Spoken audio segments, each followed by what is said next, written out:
আজকে আমার মেয়ের জন্মদিন। সে এমন একটা সময় আমাদের জীবনে এসেছিল যখন আমাদের শূন্য হাত ছিল, আপন মানুষগুলো পর হয়ে যাচ্ছিল, চারিদিকে শুধু অন্ধকার দেখতে পাচ্ছিলাম। আর তখনই আল্লাহ আমার কোল জুড়ে সন্তান দিল। সাথে সাথে আমার জীবনের যত অন্ধকার সব দূর হয়ে গেল। আমার সংসারে রহমত নিয়ে আসলো, আমার জীবনে ভালোবাসার বন্যা বয়ে দিল। আসসালামু আলাইকুম, কেমন আছেন সবাই? 11 এপ্রিল আমার মেয়ের জন্মদিন। দেখতে দেখতে 4টা বছর চলে গেল। এদিকে ঢাকায় থাকাকালীন লিমা আপু অগ্রিম একটা কেক কেটেছিল, কারণ আপু এখন ইতালিতে চলে গেছে। এন্ড যাওয়ার আগেই কিন্তু রুকায়ার বার্থডে কেক কেটেছিল, সাথে একটা সুন্দর গোল্ডের চেন গিফট করে। আসলে আমার মেয়ে ভাগ্য নিয়ে জন্ম নিয়েছে, আল্লাহর কাছে হাজার হাজার শুকরিয়া করি। এদিকে তার বার্থডের জন্য আর স্পেশাল গিফট আমরা নিয়েছি, সেগুলো তো আপনারা দেখতেই পারবেন। এদিকে বাবুকে বার্থডের দিন প্রোগ্রামে কি ড্রেস পরাবো এটা নিয়ে খুব চিন্তায় ছিলাম, তাই সুপুরা সিল্কে চলে গিয়েছি। রাজশাহী সুপুরা সিল্কে বাচ্চাদের পোশাক আশাক আমার অনেক ভালো লাগে, কিন্তু হঠাৎ করে বৃষ্টি চলে আসে আর আমি ভীষণ ভাবে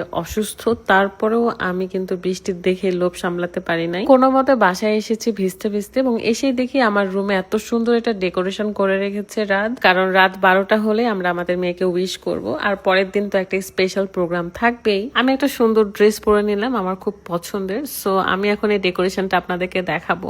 অনেকেই বলতেছেন হ্যাপি বার্থডে টু পুটলি। কেন?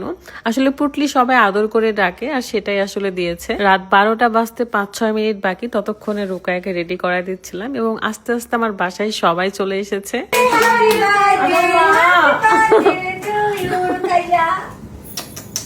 12টা বাজতে না বাজতে সবাই মিলে আমরা উইশ করি, এবং এখন কেক কাটার পালা। খুব সুন্দর একটা কেক আমরা অর্ডার করেছিলাম। গতবার আমার মেয়ের বার্থডেতে আমি কোনো কেকও কাটতে পারিনি, কারণ ঈদের দিন ছিল রুকাইয়ার জন্মদিন। তবে ভীষণ খুশি ছিলাম, কারণ গতবার রুকাইয়ার ঈদের দিন জন্মদিন ছিল। আমার বাচ্চাটা আস্তে আস্তে বড় হয়ে যাচ্ছে, মাশাআল্লাহ। আপনারা সবাই দোয়া করবেন আমার মেয়ের জন্য, আল্লাহ যেন তাকে নেক হায়াত দান করুক, দীর্ঘজীবী করুক। আমার মেয়ে যেন পৃথিবীর সকল সুখ পায়। আমাদের বেঁচে থাকার মাধ্যম আমাদের মেয়ে, কারণ সে এমন একটা সময় আমাদের লাইফে এসেছিল যে সময় আমরা অন্ধকারে ডুবে যাচ্ছিলাম, কিন্তু হঠাৎই সে আমাদের জীবনে এসে আমাদের জীবনটাকে পাল্টে দিয়েছে। তখন থেকে আমাদের জীবনের উন্নতি শুরু হয়েছে, ভালো থাকা শুরু হয়েছে। রাত 12টার পর থেকে কিন্তু রুকাইয়া অনেক গিফট পাওয়া শুরু করেছে। সে তো এত বেশি খুশি খেলনাগুলো পেয়ে। সবচেয়ে বেশি উপহার দিয়েছে তৃষা, কারণ তৃষা রুকাইয়াকে ভীষণ ভালোবাসে।